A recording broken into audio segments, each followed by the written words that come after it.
L'agricoltura è un comparto in ginocchio per la perdurante siccità. In Veneto e Friuli Venezia Giulia le amministrazioni regionali e i consorzi di difesa discutono con le compagnie assicurative gli strumenti per tutelare i produttori in difficoltà.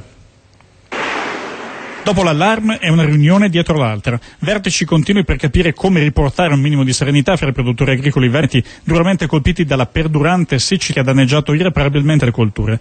Piante che non sono addirittura nate, prodotti che si sono persi, ortofrutta avvizzita. Ci sono tutte le coltivazioni, anche le coltivazioni di mais e quindi di conseguenza anche quelli che sono gli allevamenti di bestiame, gli allevamenti di maiali, quindi è un po' tutto legato e qui ci stiamo lavorando, cerchiamo appunto con le associazioni di categoria e con la regione cerchiamo di vedere, di trovare, di rispondere a questa emergenza del momento. Vaste aree lamentano questi problemi, con gli agricoltori nel panico perché solo chi ha provveduto ad assicurarsi è certo di venire risarcito, anche se grazie ai risparmi attuati nei mesi passati con l'ordinanza regionali l'acqua c'è ed arriva nei campi, le colture comunque soffrono. I vigneti del nord della provincia, quindi della zona di Pramaggiore e della zona di Rison, loro stanno in questo momento utilizzando le risorgive, quindi utilizzando anche delle pompe elettriche, si stanno anche aiutando e quindi tra un coltivatore e l'altro, perché è chiaro che in questo momento qua quelli che hanno il più grosso pericolo sono le vigne, che se